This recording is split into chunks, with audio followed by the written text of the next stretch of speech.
Imagine estar no seu jardim. O solo está esgotado, a colheita está enfraquecendo, e você sabe que, sem fertilizante, nada funcionará em breve. Mas e se eu lhe dissesse que existe uma planta que vem resolvendo exatamente esse problema há séculos? Uma planta que regenera o solo, fornece os nutrientes de que suas plantas precisam e trabalha totalmente de graça, dia após dia, ano após ano. Uma planta que poderia tornar redundante todo o sistema de produção industrial de fertilizantes. E é precisamente por isso que ela foi sistematicamente empurrada para fora da nossa consciência. Não através de uma proibição oficial, mas através de algo muito mais eficaz. Através do esquecimento, através da dependência, através de um sistema que nos fez acreditar que precisávamos de produtos químicos para sobreviver. O que você aprenderá nos próximos minutos mudará fundamentalmente sua visão sobre jardinagem, autossuficiência e sua própria independência. Não se trata apenas de uma planta, trata-se de um princípio. Um princípio que nossos avós ainda conheciam e que quase perdemos. Um princípio que foi a base de toda a agricultura bem-sucedida por milênios, antes de a indústria química nos convencer de que tínhamos que seguir o caminho deles. Se tornar-se independente a longo prazo é importante para você. Se você quer entender como a natureza realmente funciona, então fique com este vídeo, porque ao final deste vídeo, você entenderá por que esse conhecimento é tão valioso e por que ele quase desapareceu. Você conhecerá passos concretos que pode implementar amanhã e entenderá por que esse caminho não apenas funciona, mas porque é o único caminho sustentável. Vamos voltar no tempo. 100 anos, 200 anos, 1000 anos, para uma época em que não havia fábricas de fertilizantes, nem compostos sintéticos de nitrogênio, nem dependência de cadeias de suprimentos globais, nem navios trazendo fosfato de terras distantes. E, no entanto, as pessoas se alimentavam, o solo era fértil, as colheitas eram suficientes. Como isso era possível?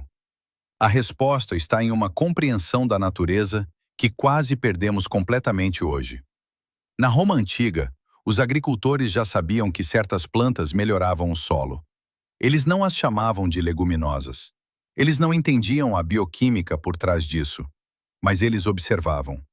Eles viam que, após um campo de ervilhaca ou tremoço, a colheita de grãos era melhor. Eles viam que o solo se tornava mais escuro, mais solto, mais vivo. E eles integraram esse conhecimento em sua rotação de culturas. Isso não era esoterismo. Isso era ciência empírica através de gerações. Na Idade Média, o sistema de rotação de 3 campos era o padrão. Um terço ficava em pousio, muitas vezes coberto com trevo ou outras plantas que restauravam o solo.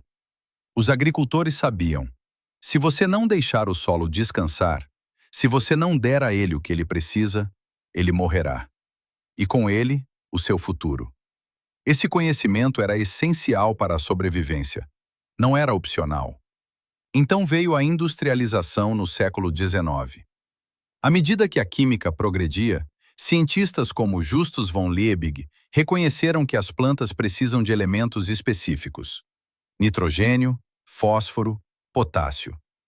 A lei do mínimo afirmava que o elemento em menor suprimento limita o crescimento. Isso foi um avanço, mas também foi o começo de um caminho errado, porque com esse conhecimento veio uma ideia. Se pudermos fabricar esses nutrientes artificialmente, poderemos superar a natureza. Poderemos colher mais, crescer mais rápido, romper os limites. E foi exatamente isso que fizemos. O processo Haber-Bosch, desenvolvido entre 1909 e 1913, tornou possível extrair nitrogênio do ar e transformá-lo em amônia. Sob alta pressão, a altas temperaturas, com enorme gasto de energia. Isso foi uma revolução. Alimentou a população mundial.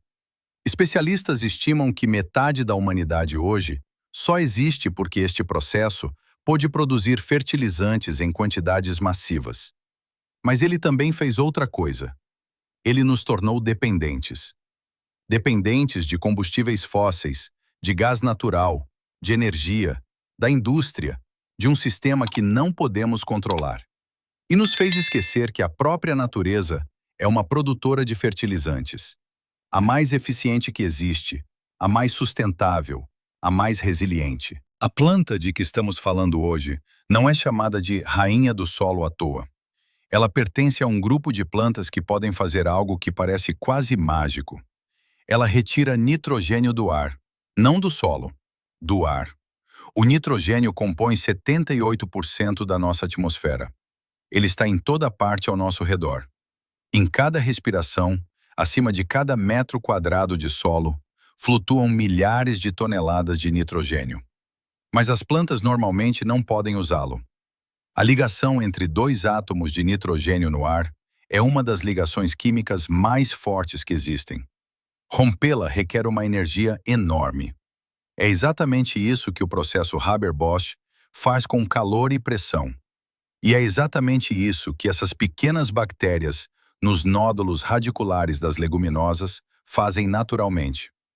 Em temperaturas normais com a energia do sol, que a planta fornece através da fotossíntese, imagine, nas raízes desta planta vivem micro-organismos chamados rizóbios, minúsculos, invisíveis, mas incrivelmente poderosos.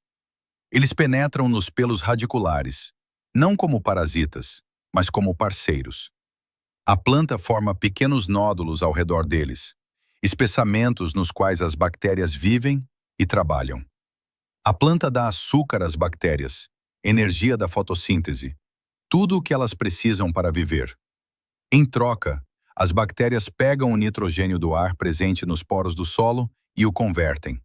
Elas rompem a forte ligação, fixam o nitrogênio e o transformam em compostos de amônio que a planta pode usar. É uma troca, um sistema perfeito, uma simbiose que evoluiu ao longo de milhões de anos. E o incrível, esta planta não produz nitrogênio apenas para si mesma. Ela produz um excedente. Estudos mostraram que uma planta de alfafa bem estabelecida ou um cultivo de trevo vermelho fixa mais nitrogênio do que a própria planta consome. Quando suas raízes morrem, e elas o fazem constantemente em pequenas partes, quando suas folhas caem no chão, quando você corta a planta, todas essas partes liberam esse nitrogênio fixado para todas as outras plantas ao seu redor, para o solo, para todo o sistema. Este é o primeiro princípio fundamental, o ciclo natural do nitrogênio. A natureza criou um sistema que se sustenta, que se alimenta, que não precisa de insumos externos, nenhuma fábrica necessária, nenhuma energia exceto o sol, nenhum gás natural, nenhuma cadeia de suprimentos, apenas a cooperação entre planta, bactéria e solo. Um sistema que funciona há centenas de milhões de anos. Qual planta é esta especificamente? Não existe apenas uma. É uma família inteira, as leguminosas, a família do feijão. No mundo todo, existem mais de 20.000 espécies. Estas incluem o trevo em suas diversas variedades, alfafa, ervilhacas, tremoços, ervilhas, feijões, lentilhas, grão de bico, xícharos, sanfona e cornichão. Cada uma tem seus pontos fortes, suas condições preferidas e suas propriedades específicas. Para o jardim, para a autossuficiência e para a construção do solo, algumas se destacam em particular. O trevo vermelho cresce em climas temperados. É bienal ou perene de vida curta. Tolera geadas, forma povoamentos densos e fixa entre 100 e 200 kg de nitrogênio por hectare por ano. O trevo branco é mais baixo, perfeito como cobertura viva, subsemeadura ou como cobertura de solo. É robusto, pouco exigente e também tolera relativamente bem a seca. A alfafa, também conhecida como luzerna, é a rainha entre as plantas forrageiras. Suas raízes atingem 3, 4, às vezes 5 metros de profundidade na terra. Ela extrai água de profundidades que outras plantas jamais alcançam. Ela mobiliza nutrientes de camadas mais profundas do solo. É perene. Pode durar de 3 a 5 anos e rende de 3 a 4 cortes por ano. Cada corte está cheio de proteínas e nutrientes. As ervilhacas são anuais, de crescimento rápido e perfeitas para adubação verde. Você as semeia no final do verão. Elas cobrem o solo no outono, protegem-no durante o inverno e, na primavera, você as incorpora ao solo. Os tremoços são particularmente interessantes para solos ácidos, onde muitas outras leguminosas têm problemas. Eles também têm raízes pivotantes profundas, mobilizam fósforo e melhoram dramaticamente a estrutura do solo. Por que a indústria baniu essas plantas? Ela não as baniu. Isso teria sido óbvio demais, vulnerável demais. Mas ela fez algo que é quase tão eficaz. Ela marginalizou sua importância. Ela criou uma narrativa de progresso, de eficiência, de modernidade. Ela nos disse que apenas o fertilizante sintético é eficiente, que apenas as grandes monoculturas são lucrativas, que métodos antigos como adubação verde e rotação de culturas estão ultrapassados, obsoletos e não são mais contemporâneos. Ela ensinou nas escolas agrícolas que a fertilização intensiva é o caminho a seguir.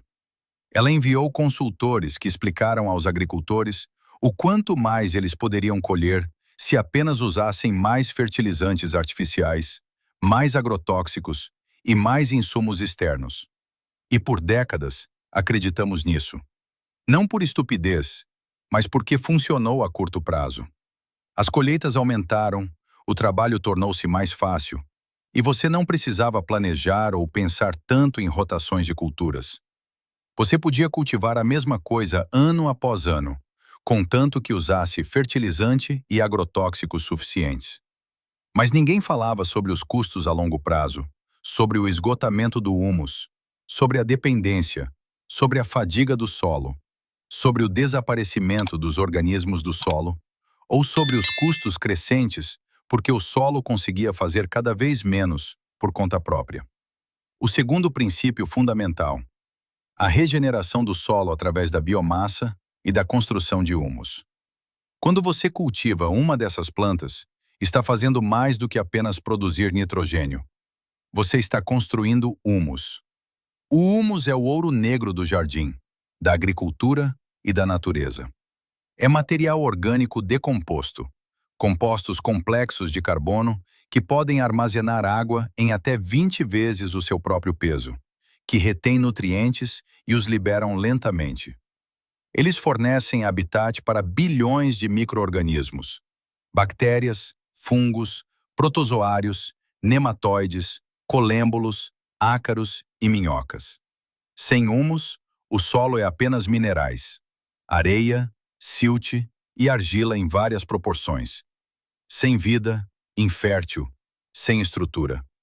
Uma planta de alfafa, com 1 ano de idade, pode produzir até meio quilo de biomassa. Isso é a parte aérea e subterrânea combinadas. As folhas, os caules, as raízes. Tudo isso é material orgânico. Carbono que a planta retirou do ar, nitrogênio fixado por bactérias e minerais mobilizados do solo. Se você cortar esta planta antes da floração, na fase de botão, quando a concentração de nutrientes é mais alta, e deixá-la no chão ou incorporá-la levemente nos primeiros 5 a 10 centímetros, você inicia um processo que é impressionante quando compreendido. Em poucas horas, as bactérias começam a colonizar a superfície. Os fungos enviam suas hifas, começando a penetrar no material. Enzimas são liberadas, rompendo as paredes celulares, decomponendo proteínas em aminoácidos e transformando amido em açúcar. Esse processo libera calor.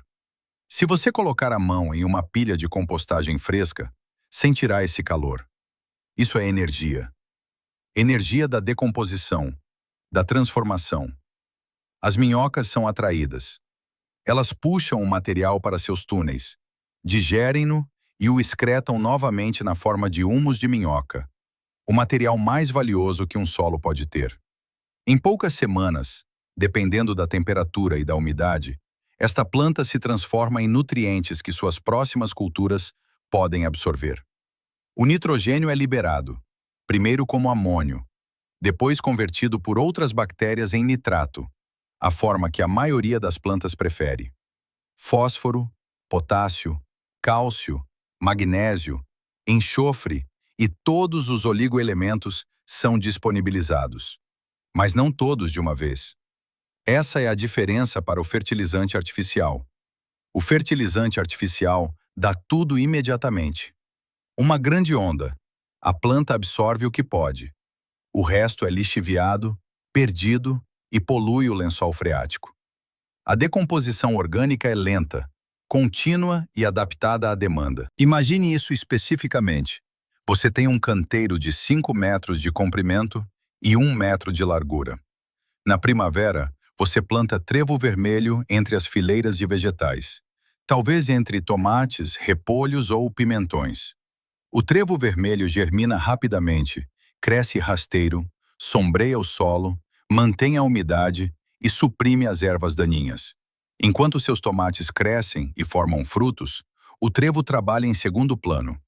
Suas raízes vão fundo, formam nódulos e fixam nitrogênio. No outono, quando você colhe os tomates e remove as plantas, o trevo ainda está lá. Você pode cortá-lo, incorporá-lo levemente ou deixá-lo durante o inverno. Na primavera, quando a temperatura do solo estiver adequada, você o incorpora. Você espera 4 semanas, deixa o solo assentar, deixa a decomposição agir e então planta sua próxima cultura. Talvez abóboras, abobrinhas ou tomates novamente, se você os rotacionar para um local diferente. E eles crescerão em um solo que se regenerou, sem que você tivesse que comprar um saco de fertilizante, sem depender de flutuações de preço, disponibilidade ou cadeias de suprimentos. Você trabalhou com a natureza, não contra ela. Isso é independência. Esse é o sentimento que nossos avós conheciam. O sentimento de que o solo está trabalhando para você, e não que você tenha que lutar constantemente contra ele. Mas vai além. O terceiro princípio crucial: enraizamento profundo e mobilização de nutrientes. A maioria das hortaliças que cultivamos tem sistemas radiculares superficiais. As raízes da alface vão a 15 ou 20 centímetros de profundidade. Os tomates vão um pouco mais fundo, talvez 30 a 60 centímetros, se o solo permitir. O repolho é semelhante. Eles alcançam as camadas superficiais do solo e pegam o que está disponível lá. Mas e quanto aos nutrientes mais profundos? E quanto ao fósforo, potássio e cálcio armazenados em camadas mais profundas, presos em minerais e inalcançáveis para nossas culturas? Eles estão lá. O solo não é pobre. Ele está apenas trancado. É aqui que entram plantas como a alfafa. Suas raízes pivotantes são impressionantes. Elas penetram no solo como brocas, como ferramentas naturais de escavação. Em solos soltos, podem chegar a 4 ou 5 metros de profundidade. Em solos mais pesados, ainda chegam a 2 ou 3 metros. Em seu caminho pelas camadas do solo, elas secretam ácidos orgânicos que dissolvem minerais, liberam fósforo de compostos insolúveis e disponibilizam potássio. Elas trazem esses nutrientes para cima, armazenam-nos em folhas e caules, concentram-nos, e quando você corta essas folhas, ou quando essas raízes morrem e se decompõem, esses nutrientes são liberados novamente. Mas agora eles estão nas camadas superiores do solo, onde suas hortaliças podem usá-los. É um elevador natural de nutrientes, uma correia transportadora das profundezas para a superfície. E no processo, essas raízes melhoram a estrutura do solo. Elas rompem a compactação, criam canais para a água escoar, para o ar penetrar e para outras raízes crescerem depois. Pouquíssimas pessoas percebem isso, mas é fundamental. Uma planta de alfafa saudável, em um cultivo estabelecido, pode fixar mais de 200 kg de nitrogênio por hectare por ano. Isso equivale a vários sacos de fertilizante artificial, dependendo da concentração, de 4 a 6 sacos, de graça. E no processo, ela constrói simultaneamente a estrutura do solo. previne a erosão através de sua massa radicular densa e fornece habitat para insetos, para abelhas que visitam suas flores, para borboletas e para organismos benéficos de todos os tipos. É um sistema que resolve vários problemas de uma só vez. Não apenas um problema, vários. Essa é a diferença entre o pensamento industrial e o pensamento natural. A indústria resolve um problema com um produto. A natureza resolve muitos problemas com um sistema. Fique ligado, porque agora chegamos a algo que muitos subestimam, mas que na prática pode decidir o sucesso ou o fracasso. O quarto princípio: supressão de doenças e saúde do solo. Um solo que é constantemente plantado com as mesmas culturas fica doente. Isso não é uma metáfora, é a realidade. Fungos especializados em tomates se acumulam. Fusarium, Verticillium, Phytophthora. Nematóides, minúsculos vermes redondos que atacam as raízes, multiplicam-se em massa. Patógenos bacterianos persistem. Eles esperam no solo, ano após ano, e quando você planta tomates novamente no ano seguinte, eles estão lá. Eles atacam.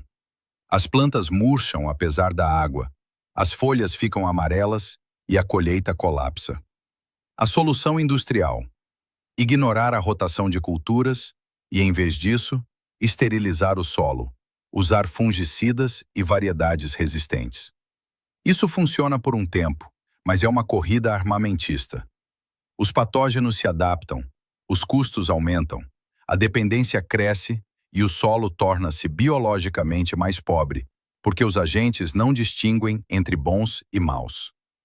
As leguminosas quebram esse ciclo não apenas por serem de uma família de plantas diferente, com a qual a maioria dos patógenos não tem relação, mas porque alteram fundamentalmente a comunidade microbiana no solo. Elas promovem certos grupos de bactérias chamados PGPR, Plant Growth Promoting Rhizobacteria, bactérias que promovem o crescimento das plantas. Estas produziam antibióticos naturais que suprimiam fungos nocivos. Elas competem por recursos, espaço e nutrientes, deslocando assim os patógenos. As leguminosas produzem exudatos radiculares. São compostos químicos secretados pelas pontas das raízes, açúcares, aminoácidos e ácidos orgânicos. Esses exudatos são alimento para micro-organismos, mas não igualmente para todos. Eles atraem seletivamente. Eles promovem uma comunidade microbiana específica que mantém o solo saudável.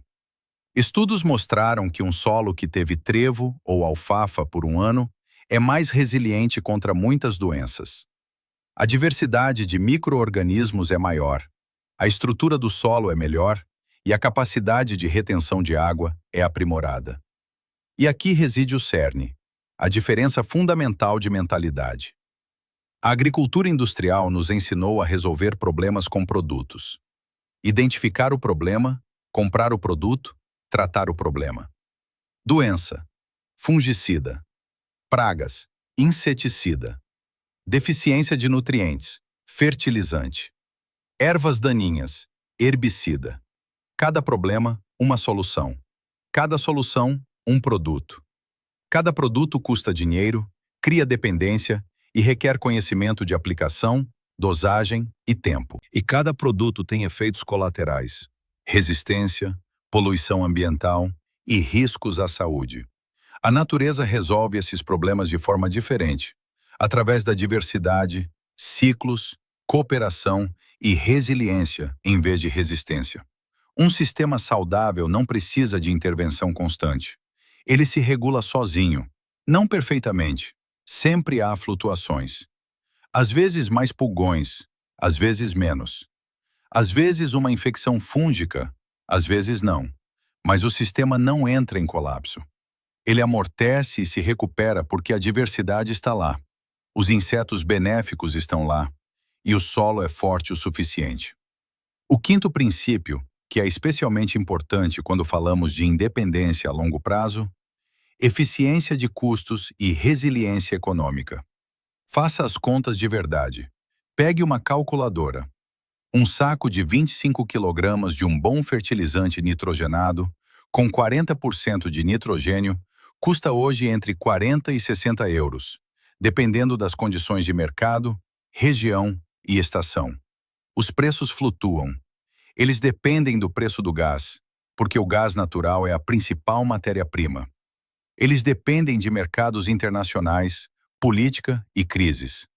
Para um pequeno jardim doméstico de 100 metros quadrados, você pode precisar de meio saco a um saco cheio por ano se cultivar intensivamente. Para um jardim maior de 500 metros quadrados, proporcionalmente mais. Adicione a isso fósforo, potássio, talvez calcário, talvez oligoelementos. Ao longo de um ano, isso soma 100 ou 150 euros. Talvez não pareça muito, mas em 10 anos são 1.500 euros. Em 20 anos, 3.000 euros. E nem falamos de aumentos de preços, inflação ou possíveis escassezes de oferta. E você é dependente. Dependente da fábrica que produz, do comércio que entrega, de você ter o dinheiro e das cadeias de suprimentos funcionarem. Vimos nos últimos anos como essas cadeias são frágeis. Pandemia, guerra, crise energética. De repente, os preços dos fertilizantes explodiram. De repente, a disponibilidade não era mais garantida. Sementes de trevo vermelho custam de 10 a 20 euros por quilo. Para 100 metros quadrados, você precisa de 200 a 400 gramas, dependendo da densidade da semeadura. Isso são 2 a 8 euros uma única vez para um ano ou dois, já que o trevo vermelho é bienal. A alfafa é mais cara, talvez 15 a 30 euros por quilo. Mas aqui também você só precisa de algumas centenas de gramas para 100 metros quadrados. A alfafa dura de 3 a 5 anos. Você semeia uma vez, ela cresce, você a corta várias vezes ao ano, ela se regenera, as raízes permanecem, continuando a fixar nitrogênio e mobilizar nutrientes. E aqui vem o ponto crucial. Você pode colher sementes. Deixe parte do trevo florescer. Deixe as sementes amadurecerem. Colha-as, seque-as e guarde-as em local fresco e seco.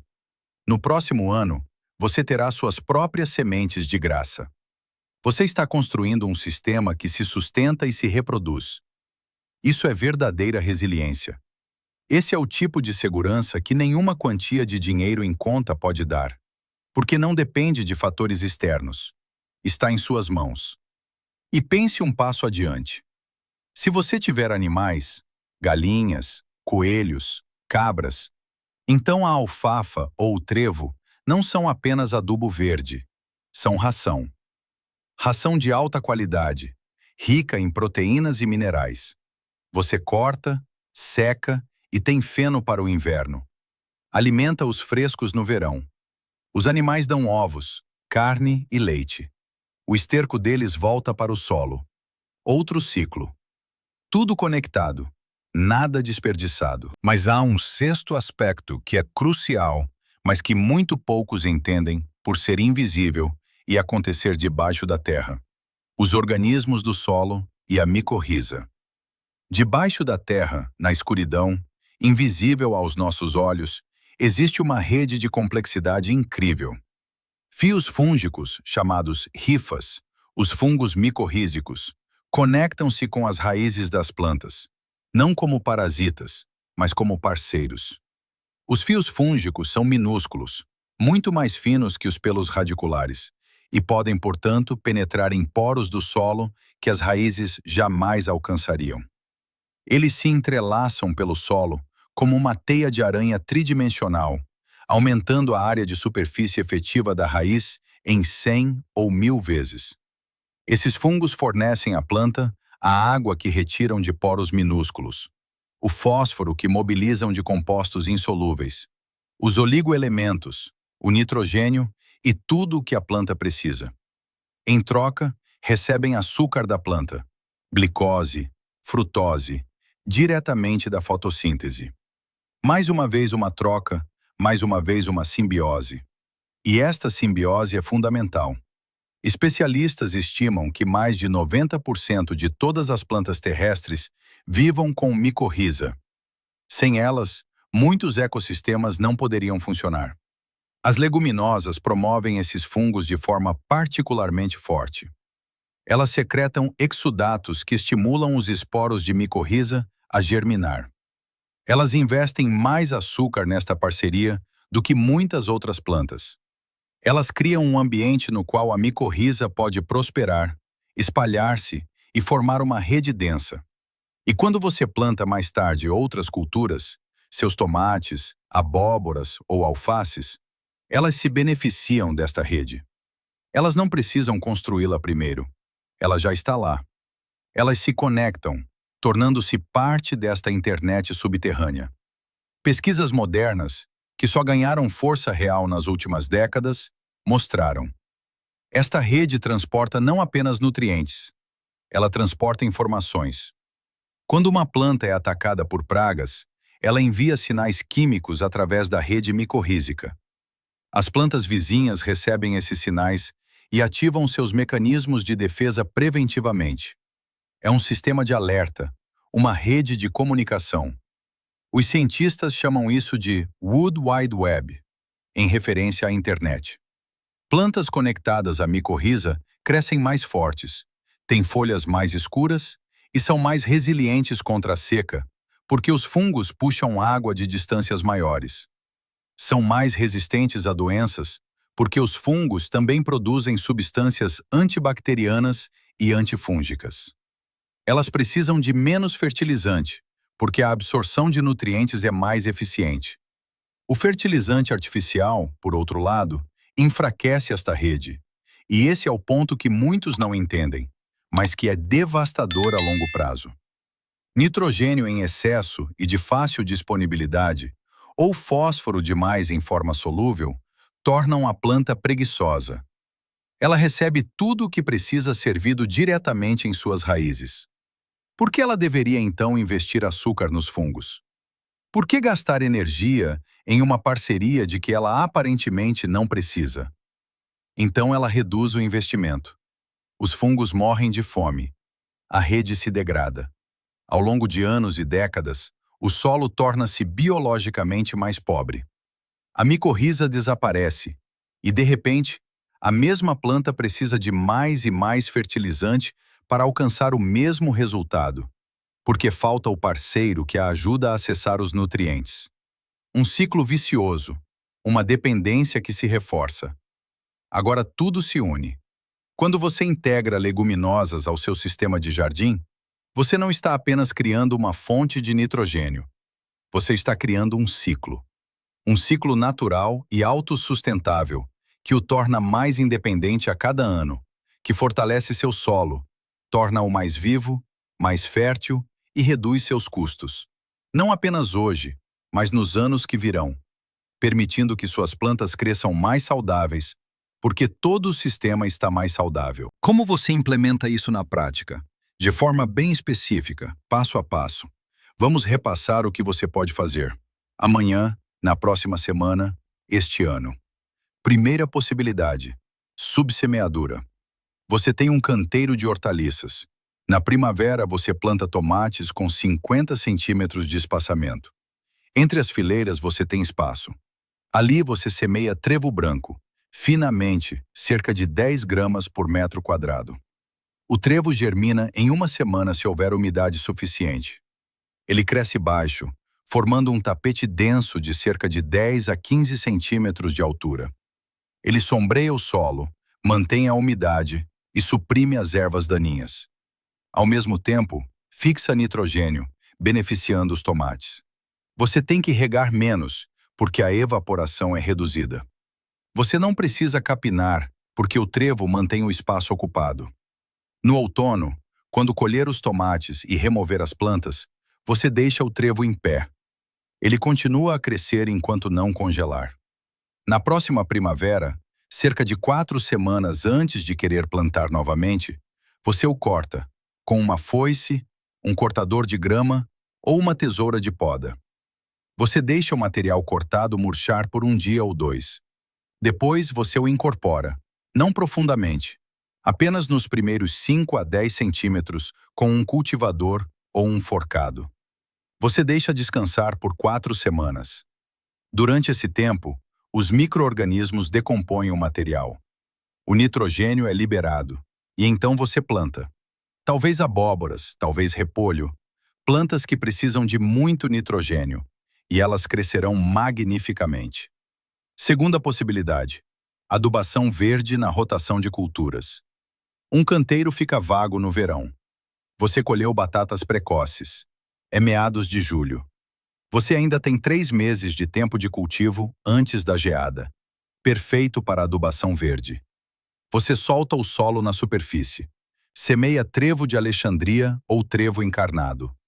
Ambos crescem rápido. Ou uma mistura de ervilhaca e centeio. A ervilhaca fixa nitrogênio. O centeio fornece estrutura e suprime as ervas daninhas agressivamente. 20 a 30 gramas por metro quadrado. Você rega se estiver seco. Em 2 semanas, você tem um tapete verde. Isso cresce até o outono, até que venham as geadas. Cobre o solo completamente, impedindo que a chuva compacte o solo ou que o vento o leve embora. As ervilhacas ainda podem fixar nitrogênio até a primeira geada. No inverno, elas morrem com o frio. Tudo bem. A biomassa morta permanece como cobertura, mulch, fornecendo proteção adicional. Na primavera, assim que o solo puder ser trabalhado, você incorpora tudo, novamente, superficialmente. Espera 4 semanas e o canteiro estará pronto para a próxima cultura principal. Terceira possibilidade: adubação verde perene com alfafa. Você tem uma área que pode retirar do uso principal por 1 ano ou 2. Talvez um novo pedaço de jardim que você esteja desenvolvendo. Talvez um canteiro cujo solo esteja esgotado e precise urgentemente de regeneração. Você semeia alfafa na primavera, 10 a 15 gramas por metro quadrado. Escolha uma variedade que se adapte ao seu clima. A alfafa precisa de sol, não gosta de solo encharcado e prefere solos levemente alcalinos, mas também cresce em solos neutros. Ela germina, cresce lentamente no primeiro ano, forma uma roseta e investe pesado na raiz. No segundo ano, ela dispara, floresce e pode chegar a 1 metro de altura. Você pode cortá-la 2 ou 3 vezes. Cada vez que você corta, parte das raízes morre, liberando nitrogênio. Use o material cortado como cobertura para outros canteiros, para compostagem ou para animais. A alfafa rebrota sempre. Ela é incrivelmente produtiva. Após 2 a 3 anos, você terá um solo transformado. A estrutura é granulosa. O teor de humus aumentou visivelmente. A cor é mais escura. Quando você cavar, verá minhocas em quantidades que não tinha antes. Quarta possibilidade: plantio em bordaduras e faixas. Você não precisa usar o canteiro inteiro. Pode semear faixas. 50 centímetros de vegetais, 50 centímetros de trevo, 50 centímetros de vegetais. Ou você semeia as bordas dos seus canteiros com trevo, onde você não usa o espaço tão intensamente de qualquer maneira. O trevo estabiliza as bordas do canteiro, evitando que o solo deslize. Ele fixa nitrogênio que se difunde lentamente para o canteiro. Ele fornece habitat útil e flores para as abelhas. É um começo pequeno, mas um começo. Isso é crucial entender. Você não precisa mudar tudo de uma vez. Não precisa jogar todo o seu sistema fora. Isso seria esmagador e provocaria erros. Você começa pequeno. Um canteiro, um método. Você observa, aprende, vê o que funciona e o que não funciona. Talvez seu solo seja ácido demais para a alfafa. Então use tremoços. Talvez seja pesado demais para o trevo. Então melhore a drenagem primeiro. Misture areia ou faça canteiros elevados. Você experimenta e se adapta, e a cada ano seu entendimento cresce. Você desenvolve uma percepção do que seu solo precisa, quando é a hora certa e quanto tempo tem que esperar. Você se torna um observador, um parceiro da natureza, não um controlador. E aqui está algo importante. Não existe um caminho perfeito. Cada jardim é diferente, cada solo é diferente e cada clima é diferente. O que funciona para mim pode não funcionar para você, mas os princípios são os mesmos. Fixar nitrogênio, construir biomassa, usar enraizamento profundo, promover organismos do solo e criar ciclos. Esses princípios são universais. Como você os implementa é o que você adapta. Vamos falar sobre problemas que podem ocorrer, porque nem sempre é fácil. A realidade é mais complicada que a teoria. Primeiro problema: o trevo não cresce. Você semeou, regou e esperou, mas depois de 2 semanas, nada ou muito pouco aparece. Causas possíveis: o valor do pH do solo está muito baixo. O trevo não gosta de solos muito ácidos, preferindo pH de 6 a 7. Solução: teste o solo e coloque calcário se necessário. Segunda causa: faltam as bactérias certas. Os rizóbios são específicos para certas leguminosas. Se você semear trevo pela primeira vez em um solo que não vê trevo há anos, as bactérias podem não estar lá. Solução: inoculação. Você pode comprar inoculantes, um pó com bactérias que você mistura com as sementes antes da semeadura. Custa pouco e faz uma grande diferença. Segundo problema: o trevo cresce de forma muito agressiva, sufocando sua cultura principal. Isso pode acontecer, especialmente com o trevo branco em condições ideais. Solução: semeie mais tarde. Não simultaneamente com a cultura principal, mas 2 a 3 semanas depois, quando a cultura principal já estiver estabelecida. Ou semeie a cultura principal de forma mais densa para que ela compita com o trevo. Ou escolha uma espécie menos agressiva. O trevo híbrido é mais moderado que o trevo branco. Terceiro problema: após a incorporação, o material apodrece, cheira mal e o solo fica viscoso. Isso acontece se você incorporar demais de uma vez, se incorporar muito profundamente ou se o solo estiver muito molhado. O material verde precisa de oxigênio para se decompor. Se você o enterrar profundamente em solo úmido, ocorre putrefação anaeróbica. Solução: incorpore apenas superficialmente. Deixe murchar primeiro por um dia ou 2. Não trabalhe em solo molhado. Espere até que tenha secado e não adicione demais de uma vez. Melhore em fases. Primeiro uma parte, espere 2 semanas, depois o resto. Quarto problema: lesmas. O trevo e as leguminosas atraem lesmas, especialmente o material jovem e tenro. Isso pode ser um problema em jardins com altas populações de lesmas. Solução: combine com plantas repelentes de lesmas, como lavanda ou tomilho na borda. Ou use barreiras, como anéis anti-lesmas, ao redor de suas plantas principais. Ou aceite que as lesmas comerão o trevo e não a alface. Às vezes, o trevo é a planta de sacrifício que as distrai. Quinto problema: você tem pouco espaço. Cada metro quadrado conta para o rendimento. Então a adubação verde parece um luxo.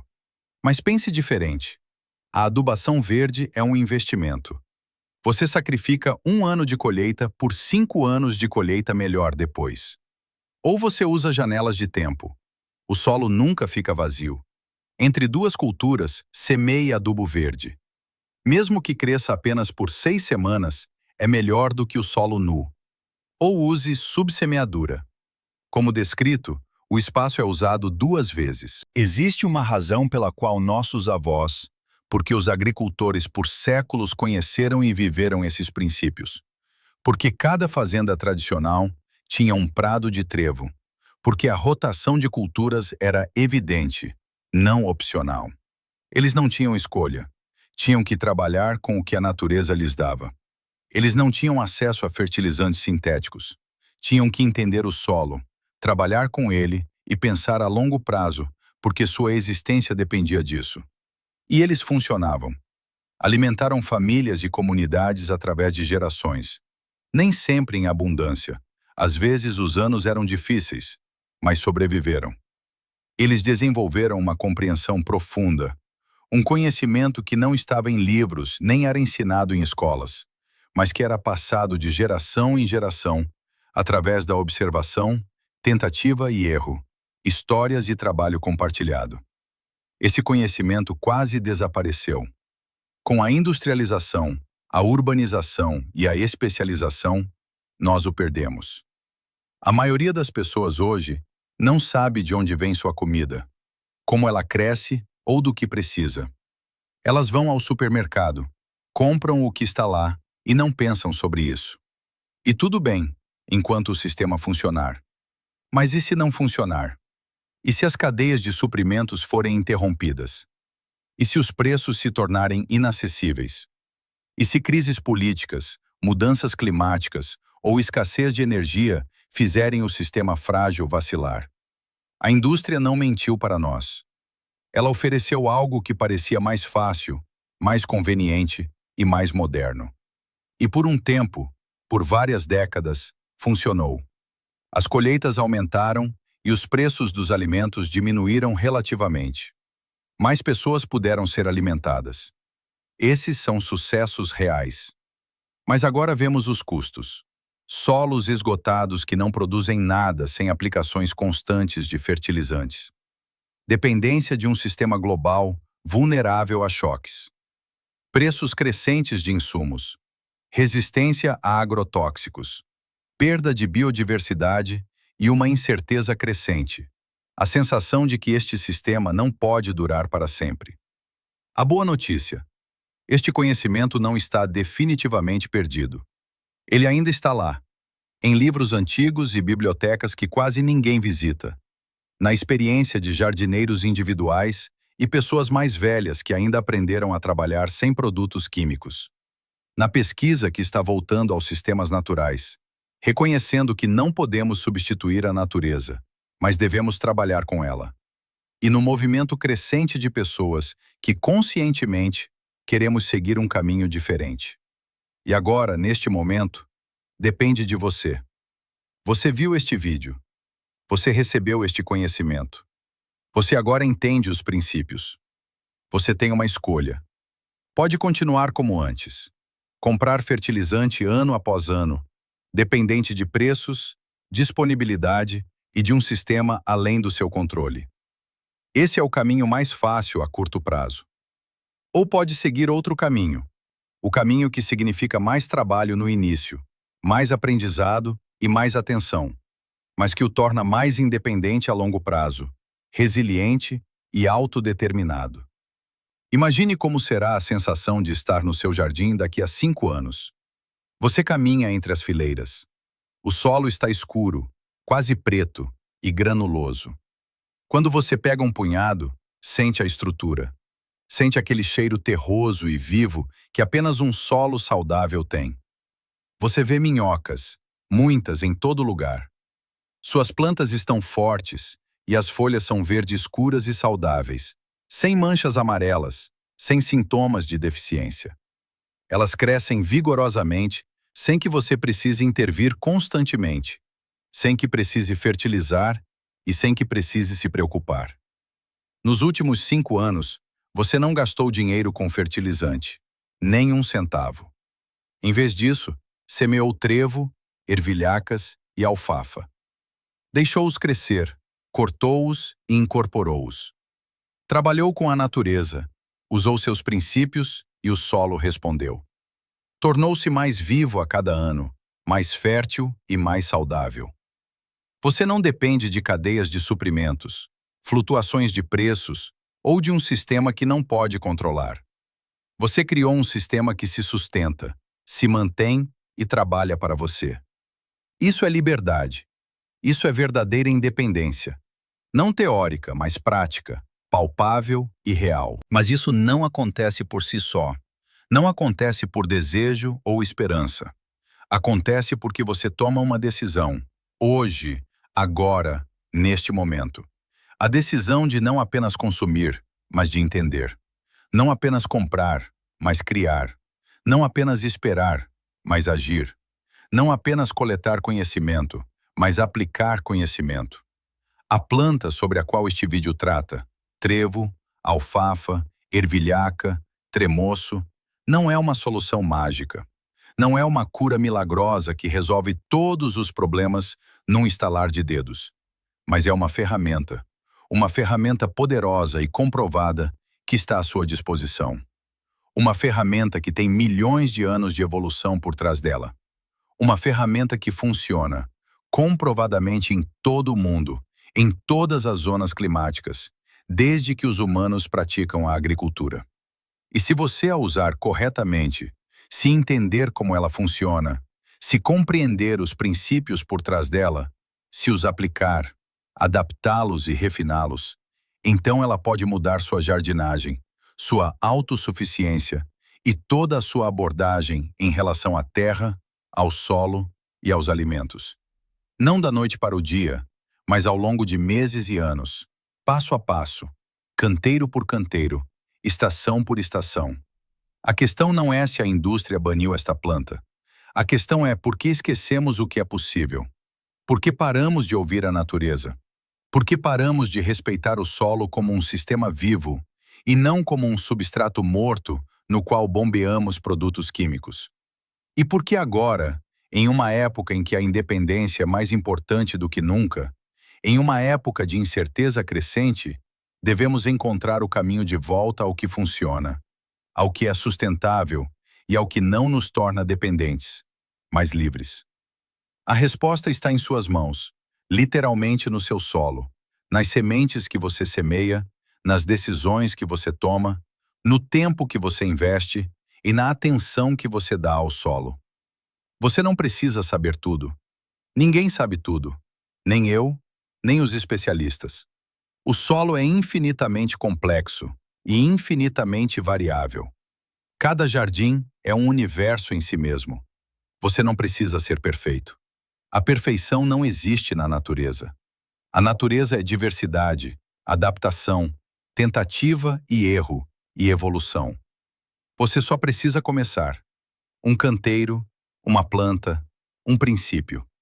Talvez na próxima semana você semeie trevo vermelho entre seus tomates. Talvez no final do verão você semeie ervilhaca em um canteiro vago. Talvez você encomende sementes de alfafa para a próxima primavera. Talvez você leia mais sobre rotação de culturas, adubação verde e biologia do solo. Talvez você converse com jardineiros mais velhos em sua vizinhança e pergunte como eles costumavam fazer. E a partir daí, isso cresce. Seu conhecimento cresce, sua confiança cresce e seu solo cresce. Assim como o trevo que você semeou. Lenta, contínua e inexoravelmente. E em algum momento, você olha para trás e percebe o quão longe chegou, o quanto mudou. Não dramaticamente, não de repente, mas fundamentalmente. Se este vídeo lhe deu algo, se o fez pensar ou se mostrou que existe outro caminho, um caminho melhor, um caminho mais sustentável, então ajude a espalhar este conhecimento. Compartilhe este vídeo com pessoas que estão prontas para assumir a responsabilidade por seu futuro, que não querem apenas consumir, mas criar, e que não querem apenas ser dependentes, mas livres. E escreva nos comentários: que experiências você teve com a adubação verde? Você já trabalhou com trevo, alfafa ou ervilhaca? O que funcionou? O que não funcionou? Que perguntas você tem? O que você gostaria de tentar? Vamos formar uma comunidade. Vamos compartilhar conhecimento. Vamos aprender uns com os outros, porque ninguém tem todas as respostas. Mas juntos temos mais experiência, mais perspectivas e mais soluções. Porque isso aqui é mais do que apenas um vídeo. Isso é mais do que apenas informação. Este é o começo de algo maior. O começo da sua independência. O começo da sua jornada para uma compreensão mais profunda da natureza, do solo e da vida. O começo de um sistema que o carrega, o alimenta e lhe dá segurança em tempos incertos. E começa agora, não amanhã, não no próximo ano. Agora com a decisão de seguir este caminho, com o primeiro passo, com a primeira semente e com o primeiro canteiro. A natureza não espera, mas é paciente. Ela está pronta. Ela sempre esteve pronta. Você só precisa começar e deixá-la trabalhar. Por você, com você. Um dia de cada vez. Uma estação de cada vez. Até que um dia você esteja lá no seu jardim e perceba: eu consegui. Sou independente. Tenho um sistema que funciona. E ninguém pode tirar isso de mim. Se esta história mudou sua visão sobre as supostas ervas daninhas em seu jardim, inscreva-se neste canal e deixe seu like. Estamos desenterrando a história que tentaram enterrar. Semeie o futuro. O próximo tesouro será revelado em breve.